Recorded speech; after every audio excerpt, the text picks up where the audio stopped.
Right. So ప్రస్తుతం ఇండియాలో ఏం జరుగుతోంది అనేది ప్రధానంగా 3 పాయింట్స్. అక్కడ 9 గంటలకు విదేశాంగ శాఖ ఒక ప్రెస్ మీట్ నిర్వహించబోతోంది. నిన్న సాయంత్రం నుంచి ఈరోజు ఉదయం వరకు ఏం జరిగింది అనే అంశాలకు సంబంధించి వివరించబోతోంది. మరోవైపు ప్రధాని నరేంద్ర మోదీ సరిహద్దు రాష్ట్రాల సీఎంలతో మాట్లాడినట్టుగా కూడా తెలుస్తోంది.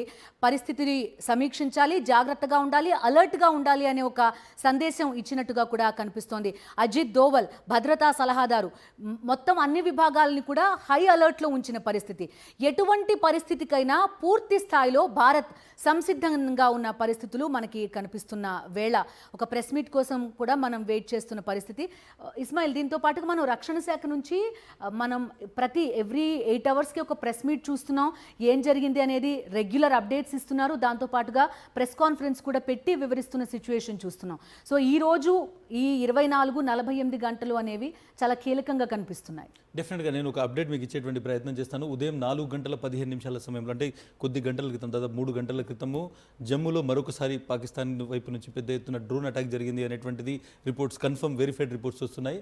రెండో విషయము, అమృత్సర్ స్టిల్ క్లోజ్ చేయాలి, అమృత్సర్కి సంబంధించినటువంటి వాళ్ళందరూ ఇళ్లలో ఉండాలనేటువంటి అడ్వైజరీ మరొకసారి ఈరోజు రావడం జరిగింది. ఈ రెండు సిచ్యువేషన్, జమ్మూ అండ్ పంజాబ్ చాలా టెన్స్గా, ఒక విధంగా విపరీతమైనటువంటి ఎక్స్చేంజ్ ఆఫ్ ఫైర్ అక్కడ జరుగుతుంది అనేటువంటిది ఇన్ఫర్మేషన్, ఒక వెరిఫైడ్ ఇన్ఫర్మేషన్ ఉంది. At the same time Rajasthan కూడా బార్డర్స్ అనేటువంటి కూడా చాలా సీల్, మనం ఒక విధంగా సీల్ చేశాము, ఎవాక్యుయేషన్ ప్రాసెస్ అనేటువంటి అవుతుంది. పాకిస్తాన్ కూడా వాళ్ళ బార్డర్స్ని ఎవాక్యుయేట్ చేస్తున్నటువంటి రిపోర్ట్స్ వస్తున్నాయి. సో ఈరోజు డే లాంగ్ అనేటువంటి మనం ఒక దీర్ఘమైనటువంటి ఒక లాంగ్ నైట్ని మనం రాత్రి చూసాము. ఒక విధంగా పాకిస్తాన్కు కాలరాత్రిగా మనం దాన్ని పూర్తిగా చూడడం జరిగింది. ఎట్ ద సేమ్ టైం డేలో కూడా షెల్లింగ్ అనేటువంటిది, at the same time exchange of fire అనేటువంటిది జరిగేటువంటి అవకాశం ఉంది.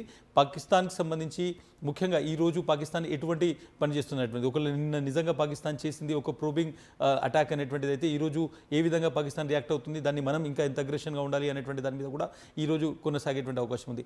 మినిస్టర్ ఆఫ్ ఎక్స్టర్నల్ అఫేర్స్ ఏదైతే మనం ప్రెస్ బ్రీఫింగ్ ఇస్తున్నారు, ఒక చిన్న విషయాన్ని మనం గుర్తు తెచ్చుకోవాలి.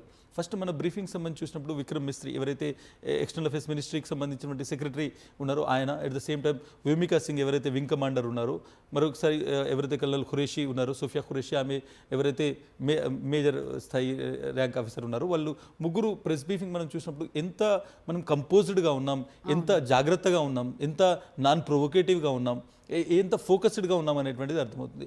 వన్స్ పాకిస్తాన్కి సంబంధించినటువంటి ప్రెస్ బ్రీఫింగ్ చూస్తే మనకు చాలా స్పష్టంగా కేవలం మాటలు కోటలు దాటడము, కేవలం రెచ్చగొట్టేటువంటి పనులు చేయడం, కేవలము ఏదైతే పబ్లిక్ సంబంధించినటువంటి పబ్లిక్ను తమ వైపు గ్రాప్ చేయడం అనేటువంటి ఇన్ఫర్మేషన్ ఆర్మీ ప్రెస్ కాన్ఫరెన్స్ లాగా అనిపించింది పాకిస్తాన్. నాకు ఇక్కడ ఇంకొక ప్రశ్న కూడా, దీన్ని కూడా ఒక స్టేట్మెంట్ లా చూడొచ్చా భారత్ ప్రెస్ బ్రీఫింగ్ అనేది? ఎందుకంటే విదేశాంగ కార్యదర్శి విక్రమ్ మిశ్రీ ఒక కశ్మీరీ పండిట్ అని చెప్తున్నారు, ఒక సిక్ ఆఫీసర్, మరొక ముస్లిం ఆఫీసర్, అది ఇద్దరు కూడా మహిళలు. సో దీన్ని కూడా ఒక స్టేట్మెంట్గా చూడొచ్చు. ఎందుకంటే పాకిస్తాన్ నుంచి తరచూ వినిపించే మాట ఏంటంటే, ఒకటి కశ్మీరీ పండిట్ల ఊచకోత వ్యవహారం ఒకటి గత చరిత్ర చెప్తోంది. దాంతోపాటు సిక్కులు మీతో పాటు లేరు అనే ఒక స్టేట్మెంట్ తరచూ పాకిస్తాన్ నుంచి వినిపిస్తుంది.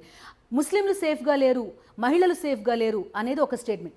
ఈ బ్రీఫింగ్ కూడా ఒక స్టేట్మెంట్లా చూడొచ్చు. డెఫినెట్గా వ్యోమికా సింగ్ కావచ్చు, సోఫియా ఖురేషి కావచ్చు, విక్రమ్ మిస్త్రీ, డెఫినెట్గా ఒక ఇంటర్నేషనల్ ఫెటర్నిటీ మనల్ని జాగ్రత్తగా చూస్తున్నప్పుడు మనం ఎంత ఇంక్లూజివ్గా ఉన్నాము అనేటువంటిది ఒక స్టేట్మెంట్ ఇవ్వడం. సింధూర్, ఆపరేషన్ సింధూర్ అనేటువంటి ఒక పేరు పెట్టడంలోనే మనం ఎంత జాగ్రత్తగా ఉన్నాం, ఎంత ఫోకస్డ్గా ఉన్నాం, మన టార్గెట్ ఏంటిది అనేటువంటిది అర్థమవుతుంది. 26 మందిని చంపేయడం జరిగింది పహల్గాంలో. 26 మంది ఒక నేపాలీ వ్యక్తి, 25 మంది భారతీయులు.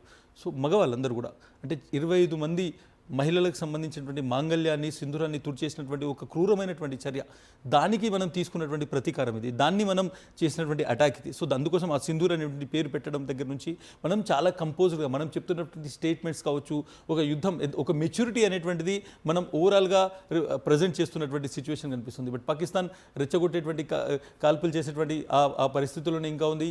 ఈరోజు ఉదయం దాదాపు 4:15 సమయంలో కూడా జమ్మూలో విపరీతమైనటువంటి మిసైల్ డ్రోన్ అటాక్ అనేటువంటిది కంటిన్యూ అయింది.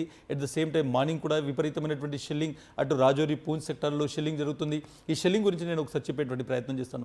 ఇండియా బార్డర్ నుంచి ఎక్కడైతే 25-30 కిలోమీటర్ల రేంజ్ ఉందో, ఇది పాకిస్తాన్కి సంబంధించినటువంటి మోటార్స్ ఏవైతే ఉన్నాయో వాటి షెల్లింగ్లోకి ఇస్తుంది. సో షెల్లింగ్ అనేటువంటిది ఫోకస్డ్గా పాకిస్తాన్ బార్డర్ కొంత చూడగలుగుతుంది, శాటిలైట్ ఇమేజ్ ఇస్తుంది. కాబట్టి ఎక్కడెక్కడ పౌరులు నివసించేటువంటి ప్లేసెస్ ఉన్నాయో వాటిని టార్గెట్ చేస్తూ షెల్లింగ్ చేస్తున్నారు. నిన్న మధ్యాహ్నం 2:34 డిఫెన్స్ మినిస్ట్రీ, ఏదైనా ఎక్స్టర్నల్ అఫేర్స్ మినిస్ట్రీ ఇచ్చినటువంటి ఒక ప్రెస్ బ్రీఫింగ్ బ్రీఫింగ్కి లేకుంటే ప్రెస్ నోట్లో చాలా క్లియర్గా 16 మంది సివిలియన్స్ చనిపోయారు. అంటే క్లియర్గా గురుద్వారాను టార్గెట్ చేశారు, క్లియర్గా సిక్స్ని టార్గెట్ చేశారు, క్లియర్గా ఎక్కడైతే వాళ్ళు పౌరులు ఉంటున్నారో వాళ్ళని టార్గెట్ చేసి చంపుతున్నారు. సో ఒక విధంగా పాకిస్తాన్ ఓవరాల్గా చేస్తున్నటువంటి పరిస్థితి ఏంటంటే ఇండియాలో ఒక అన్రెస్ట్ క్రియేట్ చేయాలి, ఒక కమ్యూనల్ వైలెన్స్ తీసుకురావాలి, ఫోకస్డ్గా అటాక్ ఉండాలి అనేటువంటిది ముందు నుంచి కూడా పాకిస్తాన్ చేస్తున్నటువంటి దాన్ని మనం ముందు నుంచి కూడా ఓవరాల్గా మనం చూడొచ్చు, చాలా స్పెసిఫిక్గా మనం చూడొచ్చు.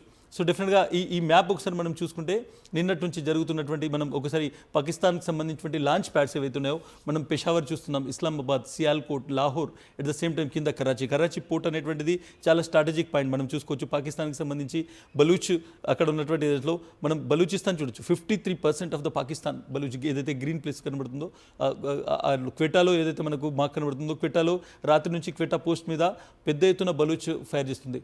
సో ఈ ప్లేసెస్లో మనం కంటిన్యూగా షెల్లింగ్ లేవచ్చు, లేకుంటే మనం మిసైల్స్ అటాక్ చేస్తున్నాం. ఎందుకు చేస్తున్నామంటే పాకిస్తాన్ ఈ ప్రాంతాల నుంచే పూర్తిగా మన మీద అటాక్ చేస్తున్నటువంటి సిచ్యువేషన్. సో మన కౌంటర్ అటాక్ కూడా దీన్ని ఫోకస్డ్గానే ఉంది. బట్ మనం అగ్రెషన్గా వెళ్ళినప్పుడు డెఫినెట్గా మనం ఎక్కడైతే వాటి పాకిస్తాన్ పోస్ట్స్ ఉన్నాయో, పాకిస్తాన్కి సంబంధించి రెజిమెంట్స్ ఉన్నాయో, పాకిస్తాన్ డిఫెన్స్ ఎస్టాబ్లిష్మెంట్స్ ఉన్నాయో వాటిని మనం ఫర్దర్గా చేయబోతాం. బట్ ప్రస్తుతం ఈ మ్యాప్ ద్వారా చాలా క్లియర్గా ఇస్లామాబాద్, సియాల్కోట్ మన బార్డర్ నుంచి చాలా దగ్గర, దాదాపు 20 కిలోమీటర్లు ఉంటుంది మనం ఒకసారి చూసుకుంటే. తర్వాత లాహోర్ పూర్తిగా మన రేంజ్లో ఉన్నటువంటి, మన షిల్లింగ్ రేంజ్లో ఉన్నటువంటి సిటీస్ ఇవన్నీ కూడా, ఈవెన్ కరాచీ లాంటిది కూడా మనం చూసుకుంటే. సో డెఫినెట్గా వీటి మీద ఫోకస్డ్గానే రాత్రి నుంచి మనం రిటాలియేట్ చేస్తున్నాం.